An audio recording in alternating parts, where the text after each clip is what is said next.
네. 이 기업을 주목하라. 우리가 주목하고 있는 기업들을 저희를 대신해서 탐방을 다니면서 어떤 또 기업에 대한 이야기 가져오셨을지 궁금합니다.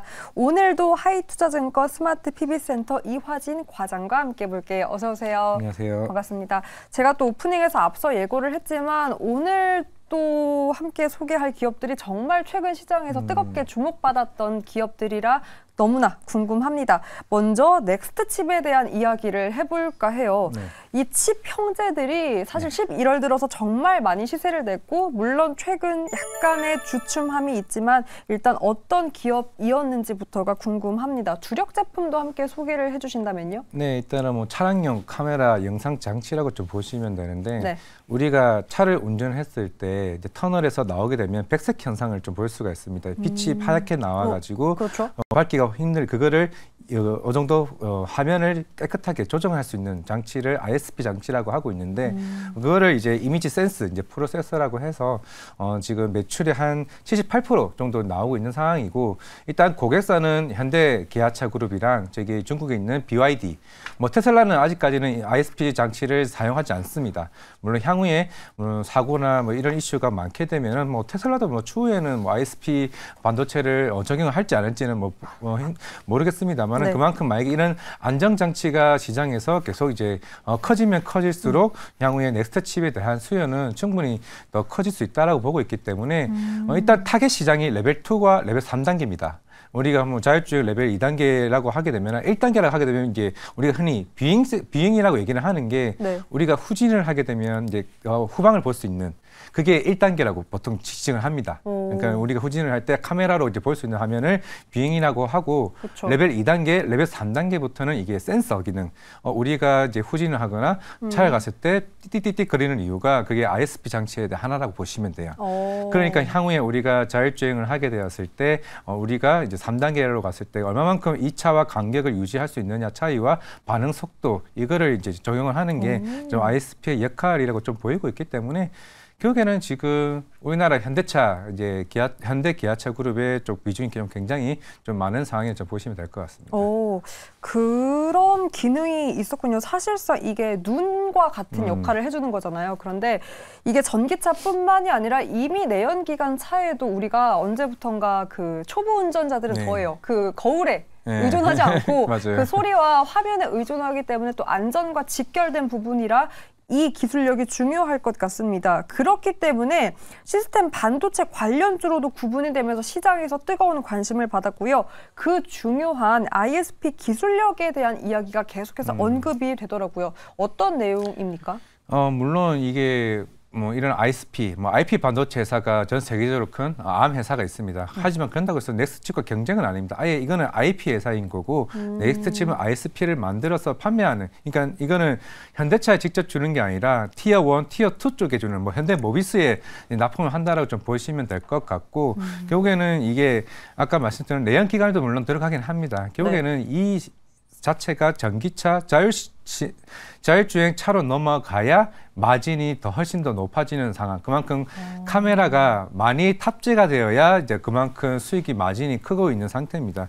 지금 상황에서는 뭐 차량 한 대당 한 개의 이제 ISP 반도체가 이제 들어가긴 합니다만은 추후에는 2026년까지 차 한 대당 카메라가 16대까지 들어갈 수 있을 것으로 보이고 있기 때문에 그만큼 향후에 ISP 반도체가 더 많이 들어갈 수 있다라고 보고 있기 때문에 일단은 지금 시장이 레벨 3단계가 제일 중요하겠죠. 레벨 3단계가 네. 2030년쯤에 전 세계 자동차에서 40% 정도가 3단계에 대한 탑재량이 더 많아질 거라고 시장에서는 보고 있기 때문에 우리가 뭐 내년 초에 뭐 G90이나 아니면 벤츠 S클래스에서 레벨 3단계로 간다라고는 하지만은 사실 고프리미엄 이런 자동차들에 탑재해봐야 사실 크게 마진이 나오지는 않는다고 합니다. 그만큼 지금 화면에 나오는 25년부터 이 회사도 흑자로 전환될 가능성이 높다라고 보였기 때문에 25년이긴 하지만은 내년 하반기, 3분기, 4분기는 흑자는 될 겁니다. 영업이익이. 하지만은 연도별 흑자는 25년부터 될 것으로 보이고 있기 때문에 그만큼 이 상용차들에 대한 ISP 적용 장치가 생각보다 내년이 더 많아진다라고 볼 수가 있을 것 같습니다. 그렇다면 중요한 게 그 상용화와 또 우리가 그런 부분들을 점검해야 하는 게 실적입니다. 네. 실적은 아무래도 수주 뭐 관련된 시장에 대해 크게 영향을 받을 텐데 유럽 쪽 수주 기대감이 있더라고요. 충분히 기대할 만한 부분입니까? 이게 뭐 사실 뭐 예전부터 한 9월 지금 차트를 보니까 딱 9월인 것 같네요. 8월 말부터 얘기가 나오긴 했었습니다. 유럽향 뭐 수주 물량 나온다더라 카더라 얘기 나오고 있는데 네네. 물론 저도 이제 어제 탐방 갔다 왔었던 거고 얘기를 했던 거는 네. 어느 정도 오늘 내일 나와도 아무 이상 없을 정도 이미 예전부터 얘기는 나왔던 물량이기 때문에 특히 네. 유럽장에서도 아마 여러분들이 아시는 가장 큰 회사와 조금 진행이 좀 되는 부분이 있다라고 생각하고 있기 때문에 결국에는 사실 뭐 계약 건도 중요하지만은 아까도 얘기했듯이 이게 상용화가 얼마만큼 빨라지냐가 좀 중요한 부분이기 때문에 계약보다는 이게 얼마만큼 탑재라는 게 빨라지고 지금 내년부터는 2026년까지는 지금 현대차에 들어가는 모든 라인업의 아이스팩이 이제 다 들어갑니다. 그러니까 56종까지 지금 생각을 하고 있다고 얘기를 하고 있는데 그러면 현대차 그룹에 대한 이미 시장은 이미 선점을 다 한 상황이고 결국에는 향후에 유럽차나 북미차 시장에 좀 진출하는 아니면 중국 전기차도 회복됨에 따라서 이런 ISP 수요가 더 많이 좀 생길 수 있지 않을까 생각을 하고 있습니다. 기대감은 일단 유럽 쪽이었는데 그렇다면 이건 기정사실화입니까? 어제 또 탐방을 다녀오셨다고 하니까 아니면 이미 계약이 완료가 된 겁니까? 계약이 완료가 됐으면은 저도 이게 굉장히 조심스러운 말이라서 알겠습니다. 이건 공시가 나오기 전까지는 저도 정확하게는 말씀을 드릴 수가 없는 부분이라 네. 결국에는 아마 이 얘기가 나왔던 만큼 충분히 계약이 되지 않았을까라고 생각을 하고 있고 네. 그리고 또 하나 더 첨부해야 될 게 어제 사실 탐방 끝나가서 공시가 하나가 났습니다. 지분 6.8%를 가지고 있는 SK 그 CQ브인가요? 네. 회사가 CQ네 그 회사가 어제 지분을 다 팔았습니다. 어제 지분 6.838% 지분을 가지고 있는 거는 어제 시간 내에서 이제 팔았는데 이제 뭐 딱 특별한 이유는 아니고 예전에 뭐 삼성전기가 솔로엔 지분을 다 팔았듯이 이 회사도 조금 현금성 자산이 좀 필요했기 때문에 넥스티브 지분을 팔았기 때문에 어제 오늘 주가에 아무런 영향이 없지 않았을까라고 생각하고 있기 때문에 혹시 뭐 이 회사에 뭐 문제 있나 이런 이슈는 절대 아니라는 점을 좀 말씀을 드리겠고 결국에는 잘 되고 있고 아까 앵커님이 방송하기 전에 처음 얘기했던 미래지향적이냐 정말 미래지향적으로 제가 봤을 때도 내년에는 뭐 CES도 이번 CES 2024에서도 자율주행이 좀 핫 이슈가 될 수가 있기 때문에 넥스트칩도 어느 정도 이런 테마 성분이 나오고 내년 하반기부터는 실적으로 올라가는 회사가 되지 않을까 생각을 하고 있습니다. 네, 충분히 미래지향적인 기업이었고 내수 시장에서도 이미 탄탄한데 유럽 쪽에 대한 수주 기대감까지 있는 넥스트칩 점검해봤습니다. 자, 그렇다면 두 번째 기업도 한번 바로 이야기 들어볼게요. 이 기업은 정말 더 뜨거웠습니다. 네오셈. 도대체 일단 CXL 키워드로 시장에서는 주목을 받았는데 어떤 기업입니까? 이거는 이제 SSD 테스터 장비 업체라고 좀 보시면 됩니다. 뭐 아니면 버닝 테스터라고 해서 우리가 흔히 이런 메모리 반도체에 대해서 가혹 조건, 온도를 굉장히 높이거나 가열을 해서 이걸 견디는 검사 장비 업체라고 좀 보시면 되는데 왜 네오셈이 CXL에 관련해서 이제 주목을 받았냐고 하게 되면은 우리가 이제 향후에 AI나 뭐 자율주행이나 뭐 아니면은 뭐 로봇이나 이런 그런 AI 관련된 이런 구동 장치 그만큼 많은 구동에 대한 역할이 많이 필요하기 때문에 이런 D램에 대한 확장성 측면에서 굉장히 중요하다라고 보이고 있기 때문에 그러면은 이제 HBM이 나오고 온디바이스 AI가 나오고 그다음에 CXL 자체가 시장에서 크게 주목을 받고 있다라고 하게 되면은 물론 향후에 CXL 2.0이 이제 인텔이나 AMD 쪽에서 이제 향후에 인터페이스 자체가 나오게 되면은 결국 여러 기종 간의 이 인터페이스를 결합을 시켜서 이거 그만큼 데이터 종성을 빠르게 할 수 있는 역할을 할 수 있는 게 이런 SSD 장치입니다. 그렇게 되면 SSD 장치가 계속 이게 확장성이 된다라고 하게 되면은 당연히 네오셈 입장에서는 이거를 검사 장비 업체로서 이거 테스트를 일단 해봐야 될 거 아니에요. 그만큼 그러면 당연히 네오셈은 그 수주 물량이 훨씬 더 많아질 수 있다는 측면이 있고 물론 지금 이 시장을 80% 정도는 저기 일본이나 미국의 업체가 시장을 장악을 하고 있지만은 국내 경쟁 업체 쪽에서는 네오셈이 탑입니다. 일단은 SK하이닉스랑 삼성전자 말고도 마이크론이나 아니면 인텔이나 여러 회사들을 고객사를 두고 있기 때문에 충분히 저는 뭐 실적은 뭐 올해는 뭐 어느 정도 크게 나오지는 않을 수밖에 없는 상황이고 반도체 검사 장비야 다 안 좋았으니까 적어도 내년에는 충분히 좋아질 수 있지 않을까라고 생각하고 있기 때문에 물론 단기적으로 오는 거는 충분히 부담은 되겠죠. 부담은 되지만은 충분히 이런 내년에 이 반도체 업황 자체가 좀 좋아질 수 있다는 측면에서는 기대해 볼 수 있다. 네, 기대해 볼 수 있다 말씀드리겠습니다. 그러니까 쉽게 풀자면 병목 현상을 줄일 수 있는 것에 사실 반도체 시장이 혈안이 되어 있는데 거기서 또 마진을 최대한 높일 수 있는 게 수율 잡기. 그러니까 불량품이 최대한 적어야 하잖아요.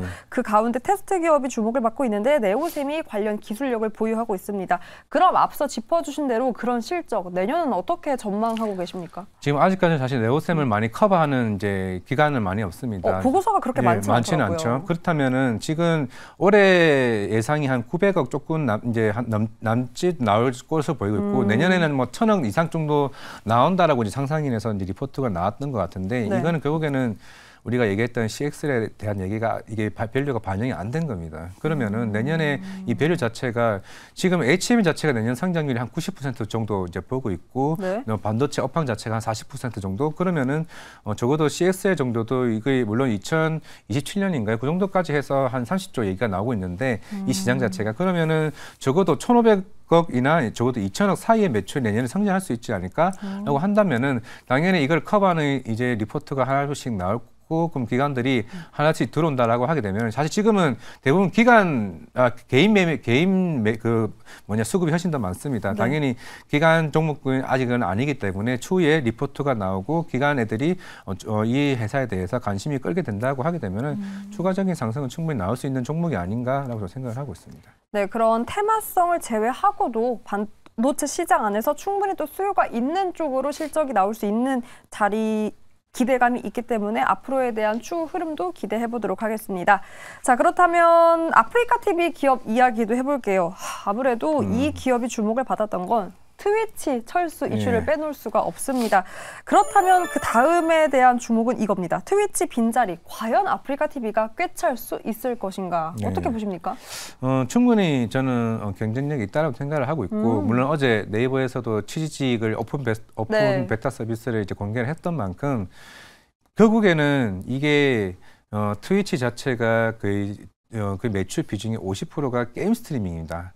게임 스트리밍이라는 거는 뭐 마인크래프트나 아니면 롤이나 이런 여러 게임들을 하는 유저들이 굉장히 많은 건데 그러면 결국에는 이거를 물론 이번 네이버 취직도 1080p 동영상 그 스트리밍 자체를 이제 지원을 하는 부분이 있기는 하지만은 결국에는 이 BJ들이 과연 네이버에 가서 이걸 얼마만큼 활동을 할 수 있을까? 물론 어제 대표적인 그 BJ인 뭐 침착맨이 거의 한 1,100명이 같이 보는 시청률이 많이 나오긴 했습니다만은 왜냐면 이미 트위치에서 보는 보다 2배 이상 나왔습니다. 관심이 뜨겁네요. 그렇죠. 물론 오픈 베타 서비스일 수 있다는 점에서는 충분히 부각이 될 수 있겠는데 물론 이게 굉장히 방송적인 규제가 많습니다. 네이버는 물론 욕설을 하면 안 되긴 하지만은.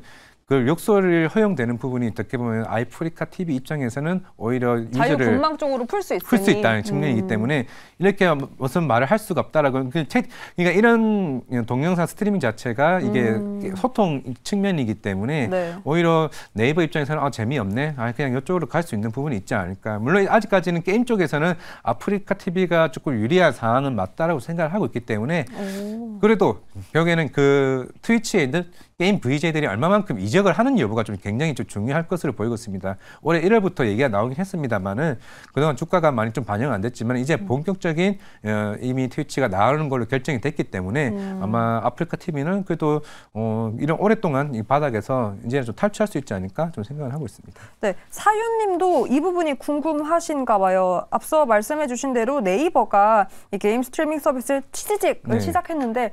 과연 이러한 모멘텀이 오히려 아프리카 TV에는 약간 리스크, 적수가 될까에 대한 여부가 궁금하거든요. 일단은 회원 가입할 필요가 없죠. 네이버 아이디만 있으면은 바로 들어가서 볼 수가 있고 이게 흔히 우리가 치즈라고 하더라고요. 이거 하는 게 별풍선이 그거를 이제는 네이버 페이를 통해서 쉽게 결제를 할 수 있다는 측면이 이거 생각보다 잘못하면 잡힐 수는 있겠다 생각을 하고 있는데 결국에는 내 아프리카 TV와 취직과의 이런 같은 플랫폼이 똑같지는 않다는 측면입니다. 결국에는 어느 정도 방향성이 확실히 다르게 좀 갈 것으로 보이고 있기 때문에 좀 단기적인 측면에서는 적어도 아프리카 TV 입장에서는 조금은 불리할 수는 있지만 중장기적으로는 이쪽으로 많이 옮길 수 있다는 측면, 방송 규제에 대한 그런 부분이 어떻게 보면 아프리카 TV에 좀 유리할 수 있다 생각하고 있습니다. 조금 더 길게 봤을 때는 트렌드에 맞는 흐름이니 조금 더 유리할 수 있겠다라고 짚어봤습니다. 하이투자증권 이화진 과장과 함께했습니다. 고맙습니다. 감사합니다.